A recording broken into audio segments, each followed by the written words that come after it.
We good? Good. Okay, great. So, when I talk about side control escapes, I always explain what a good side control is from the bottom person and the top person's perspective first. If I just go into the techniques, it sort of seems arbitrary, especially if side control is rather new. It's kind of like, all right, well, like when would I ever be here, and what does this mean, and what is he trying to do? I sort of set the frame as, hey, here's what's going on in this situation.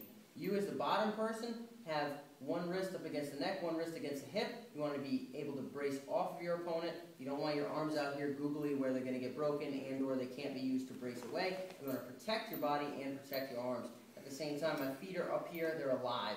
I'm not like, oh, all right, let's see if we start these techniques. I never ever let this fly. I always kind of, say something funny. I don't call anybody out, but I always say something funny to make sure everybody's got alive legs and they're not pulling a Frankenstein.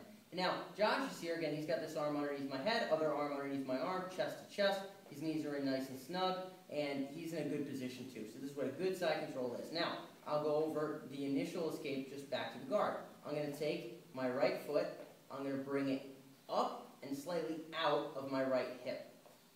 Boom. And I'm on the ball of my foot. At the same time, I'm going to be bracing off of his hip with my left hand. I can slightly lift my elbow a little. I'm not using triceps, I'm just tilting the shelf. That's the way I explain it. Tilt the shelf. To open up the space for my hip, at which point my shoulders now need to drive away as my knee drives between us. So my bottom knee will drive between us as my shoulders drive away. This bottom foot now can come all the way through, at which point I'm going to pull him back in and get to a close guard. I like an overhook, that's fine. I can have both hands in the back of the head, that's fine. So long as I'm breaking his posture as soon as I get back to this position. I don't want to just be like, yeah, I'm in close guard. I want to make sure I'm taking advantage of this. Boom, I'm keeping him down. So one more time. I'm here. Again, I'm in a good position. He's in a good position. My legs are alive. This foot steps in and outside. I tilt the shelf to open up this space. My knee drives through. I pull him in now. So my goal is to make space when I'm in a bad spot. I always explain to the students now I want to close space once I'm in a good spot. Because especially in Jiu-Jitsu, now it's me, my submissions, my kimuras, my sweeps, all good things for me. Another escape from the side control in the basics curriculum is the underhook escape. If I'm here with Coach Josh, now instead of moving my hips as far away, my goal is going to be to turn them into Josh but stay at about a 90. So I don't want to move my hips out here, I want to just rotate them. I want to get my left hip underneath my right and my left shoulder underneath my right. Rather than turning into Josh by trying to do this, turning my right over my left, I just cut my left under my right and I turn in. So the idea is, as I make that turn in, I need this arm to lead the way, and I need the elbow to lead the way, not the hand. So I need my arm to go underneath his far arm. I don't do it by doing this. I must get to my side first. As I turn to my side, I'm pinching this elbow of mine nice and tight to my hip bone.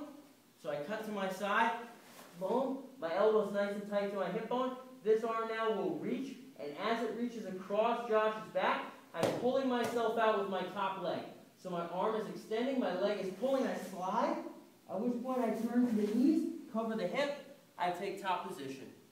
We can go into single legs and stuff like that. This is usually the easiest way to teach it, and it's a solid way to go over the move. One more time. Here. As I turn to my side, my elbow's pinching in super tight to my hip. Boom. My arm flips. Now, I'm pulling myself out from under a car if I just change the oil. Pulling with this leg, extending with this arm. My right side is working. Slide. Grip. I'm not pushing with the hand, I'm using my biceps so that I can immediately grip and turn this into an offensive position. Again, my goal is to make space when my position is no goody. My goal is to close the space when the position is to my advantage, such as right now when I have chokes and a positional advantage.